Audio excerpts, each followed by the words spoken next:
RO और PCS pre. RO जो कि 11 फरवरी को है और PCS जो कि आपका 17 मार्च को है। उन एग्जाम को ध्यान में रखते हुए कुछ करंट अफेयर्स जो आपके लिए बहुत महत्वपूर्ण हैं। इसमें पार्ट 1, पार्ट 2, 3 यानी श्रृंखलाबद्ध तरीके से कम एग्जाम के पहले तो 10 से 15 पार्ट बनाया जाएगा, जिसमें से आपको जून से लेकर के 10 जनवरी तक के करंट अफेयर्स को रखा जाएगा, वो भी सिलेक्टेड। आप मैगजीन पढ़ सकते हैं, जैसे आज दृष्टि पढ़िए, आप घटनासार पढ़िए और उसके साथ साथ वीडियो को देखिए और पढ़िए और नोट्स बनाइए, रिवीजन करिए, आपको बहुत ही फायदे मिलेंगे इससे। जैसे पहला करंट अफेयर्स आज का क्या है, फाइनेंशियल एक्शन टास्क फोर्स। इसका काम क्या होता है, इसका काम होता है कि जो मनी लॉन्ड्रिंग यानी कि जो अवैध धन का लोग क्या करते हैं, संचय कर लेते हैं और उसे फिर उस अवैध धन को वो लीगल मुद्रा यानी कि विधिक मुद्रा में बदलने का प्रयास करते हैं। उससे निपटने के लिए एक लिस्ट जारी की जाती है। अभी हाल ही में वो लिस्ट जारी की गई है, यानी क्या, फाइनेंशियल एक्शन टास्क फोर्स समीक्षा रिपोर्ट, कब, 27 अक्टूबर 2023 को। इस रिपोर्ट की अगर बात किया जाए तो इस रिपोर्ट में ग्रे लिस्ट और ब्लैक लिस्ट की बात की गई है, जो कि आपके लिए एग्जाम में ही सवाल भी है कि अभी हाल ही में FATF ने किसे ब्लैक लिस्टेड कर लिया है या कौन सा देश है जिसे ग्रे लिस्ट से बाहर निकाल दिया गया है। तो अगर ग्रे लिस्ट की बात किया जाए तो ग्रे लिस्ट से बाहर किया गया किसे, कैमरून को, आइसलैंड को, पनामा को, जॉर्डन को, अल्बानिया को। आपको सारे देश का नाम याद रखना पड़ेगा, क्योंकि एग्जाम में पूछा जाता क्या कि अभी हाल ही में फाइनेंशियल एक्शन टास्क फोर्स ने निम्नलिखित में से किस देश को अपनी ग्रे लिस्ट से बाहर कर दिया या किसे शामिल कर लिया है। तो मोस्ट इंपॉर्टेंट क्या हो सकता है, अगर मान लेते हैं कि हटाए गए देशों को ना पूछा जाए तो जरूर पूछा जाएगा कि किसे शामिल किया गया। अभी हाल ही में फाइनेंशियल एक्शन टास्क फोर्स ने किस निम्नलिखित में से किस देश को अपने ग्रे लिस्ट में या ग्रे सूची में शामिल किया, तो कौन, बुल्गारिया को। और ब्लैक लिस्टेड किसे किया है, तो उसे किया है उत्तर कोरिया को, ईरान को और म्यांमार को, है ना। यानी कि आपको इनमें से जो सबसे महत्वपूर्ण कौन शामिल होने वाला, ग्रे लिस्ट में शामिल कौन हुआ, बुल्गारिया, और ब्लैक लिस्ट के कौन किया गया, उत्तर कोरिया, ईरान और म्यांमार। ठीक, अब बात होती है कि FATF की स्थापना कब की गई थी, 1989 में, यानी कि 1989 में। क्यों किया गया था, मनी लॉन्ड्रिंग से निपटने के लिए किया गया था। अगर इतने कम से कम बातें आप जानते हैं तो आपके लिए बहुत ही आसान है। इससे भी अधिक जानकारी आप ले सकते हैं, बेवजह की जानकारी ले सकते हैं जो किसी काम का नहीं होता है। हाँ, एक सवाल बहुत ही महत्वपूर्ण और क्या है कि FATF का 40वां सदस्य कौन बना है अभी हाल ही में, तो आप बताएंगे कौन बना, इंडोनेशिया बना। यहाँ दो क्वेश्चन बहुत इंपॉर्टेंट, पहला क्या कि FATF का 40वां सदस्य कौन है, इंडोनेशिया, और ग्रे लिस्ट में किसे शामिल किया गया, बुल्गारिया को। बहुत ही महत्वपूर्ण। RO जैसे एग्जाम के लिए ये पूछा जा सकता है, फाइनेंशियल एक्शन टास्क फोर्स की स्थापना कब की गई, 1989 में की गई। जो क्वेश्चन बनते हैं उन्हीं को पढ़ना चाहिए, बेवजह की चीजों को कभी भी इकट्ठा नहीं करना चाहिए। बेवजह चीज इकट्ठा करना करंट में, तो आप ग्रंथ बना लीजिए, उसी में अपना उलझे रहिए अगर आपको लगा शौक तो। नेक्स्ट हमारा क्या है, भारत में सर्वाधिक परोपकार। परोपकार का मतलब समझ रहे हैं, जो दान देते हैं, जो परोपकार करते हैं लोग दूसरों के लिए या सद्भाव रखते हैं और अपनी मुद्रा का अन्य सामाजिक सेवा में लगा देते हैं, उसी तो सर्वाधिक। अब ये सूची कौन जारी किया, हुरुन इंडिया परोपकार सूची 2023 जारी की गई, जिसमें भारत की स्थिति हमें जानना है। भारत में सर्वाधिक परोपकार करने वाले हैं शिव नाडार और उनका परिवार, यानी शीर्ष पे। भारत में सर्वाधिक परोपकार किसने किया है, शिव नाडार और उनका परिवार, जबकि मुकेश अंबानी कहाँ है, तीसरे स्थान पर हैं। यहाँ पे नहीं लिख रखा गया है, लेकिन अगर आप पढ़ते हो मैगजीन तो आप वहां मिलेगा आपको। हाँ, और उनका परिवार किया। हमने क्या कहा कि इसमें तीसरे स्थान पे कौन है, मुकेश अंबानी आते हैं, जबकि पहले स्थान पे कौन आता है, शिव नाडार। मुकेश अंबानी को सवाल इसलिए बन सकता है क्योंकि ऑप्शन में आपको सबसे पहले वही नजर आएंगे, कौन, मुकेश अंबानी, और आप लगा भी देंगे, ऐसी कोई बात नहीं है।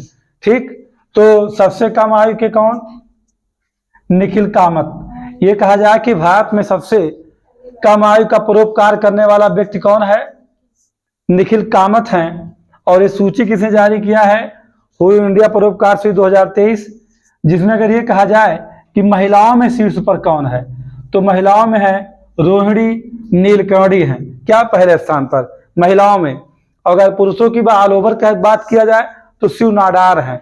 ऑल ओवर बात किया जाए कि सबसे कम उम्र का परोपकारी कौन है, तो निखिल कामत है। अब सर्वाधिक परोपकार जो बात किया जाए कि जो सर्वाधिक परोपकार किए गए हैं या उस सूची में कौन सा ऐसा शहर आता है, तो मुंबई पहले स्थान पे आता है, दिल्ली दूसरे स्थान पे आता है, बेंगलुरु तीसरे स्थान पे आता है। फिर बात की जाती है कि भारत में सड़क दुर्घटना रिपोर्ट जारी की गई 2022 की, जिसमें सवाल क्या हो सकता है, जो कि यूपी यहाँ शीर्ष पर है। तो क्वेश्चन इसके साथ जरूर बन सकता है आपके लिए कि भारत में सड़क दुर्घटनाएं 2022 में उसका रिपोर्ट जो जारी किया, उसमें कहा गया कि सर्वाधिक मृत्यु दर कहाँ, यूपी में कितना परसेंट हुआ था, 13.4%। ठीक, इस दर से लोगों की मृत्यु हो रही, किससे, एक्सीडेंट से, सड़क दुर्घटना में। ठीक, दूसरे स्थान पे कौन है, तमिलनाडु है, और तीसरे स्थान पे कौन है, महाराष्ट्र है। यानी पहले पे यूपी, दूसरे पे टीएन यानी तमिलनाडु, तीसरे पे कौन, एमएच यानी महाराष्ट्र। दुर्घटनाओं की सर्वाधिक संख्या की अगर बात किया जाए, देखिए दो सवाल बनते हैं, दुर्घटनाओं होने पर मृत्यु दर सबसे अधिक कहाँ है, यानी मरने वालों की क्या कहा जाए, मरने वालों का जो रेट है, दर है, वो कहाँ है, यूपी में ही है। और दुर्घटनाओं की सर्वाधिक संख्या की बात किया जाए कि दुर्घटना सबसे ज्यादा कहाँ हो रही हैं, तो आप बताएं कहाँ, तमिलनाडु में और एमपी में। यानी शीर्ष तो तमिलनाडु है और एमपी क्या है, दूसरा है। फिर नेक्स्ट क्या आपका है, क्यूएस एशिया यूनिवर्सिटी रैंकिंग 2024 जारी की गई, जिसमें एशिया के लगभग 856 विश्वविद्यालयों को शामिल किया गया था। कितने, 856 विश्वविद्यालयों को शामिल किया गया, जिसमें से शीर्ष पे कौन है, पेकिंग यूनिवर्सिटी चीन का। और भारत की बात किया, दो आपको जानना चाहिए कि क्यूएस एशिया यूनिवर्सिटी रैंकिंग में 2024 में एशिया में कुल कितने विश्वविद्यालय को शामिल किया गया, एशिया के 856, जिनमें से पेकिंग यूनिवर्सिटी कहाँ, चाइना की है, जो टॉप पर है। और भारत का आईआईटी बॉम्बे जो आपका है, वो भी क्या है, टॉप पर है, यानी भारत से की बात किया जाए। फिर नेक्स्ट क्या आपका अगला क्वेश्चन, बैलन डी ओर पुरस्कार, जो आरओ में कई बार पूछा भी गया है, अगर आप प्रीवियस ईयर को देखिए। बैलन डी ओर पुरस्कार 2023 किसे दिया गया, लियोन मेसी को पुरुष वर्ग में दिया गया है, और एटाना बोनमती को किस में दिया गया है, महिला वर्ग में दिया गया है।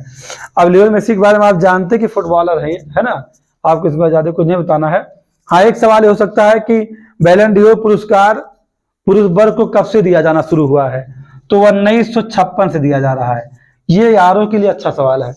और जब ये कहा जाए कि महिलाओं में, तो महिलाओं कब से दिया जा रहा है, 2018 दिया जा रहा है। यानी आपको इन सवालों पर ध्यान देना ही होगा, नहीं तो आपका कहानी खत्म हो जाएगा। क्योंकि पहला स्टेटमेंट क्या होता है कि बैलन डी ओर पुरस्कार लियोन मेसी को दिया गया पुरुष वर्ग में, और स्टेटमेंट लगा दिया गया, क्या वहां लगाया गया कि बैलन डी ओर पुरस्कार जो है पुरुष वर्ग के लिए वो 1955 से अनवरत दिया जा रहा है।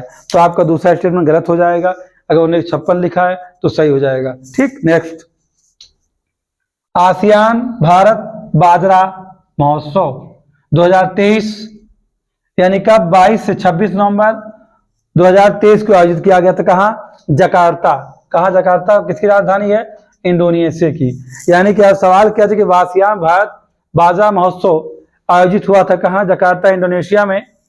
तो आपके लिए ये बहुत ही सीधा सवाल है, और खासकर आरओ के लिए है। पीसीएस की अगर बात किया जाए तो पीसीएस में एपीटीएफ और सर्वाधिक परोपकार और दुर्घटना की बात करेंगे तो सवाल वहां खूब पूछे जाएंगे आपसे।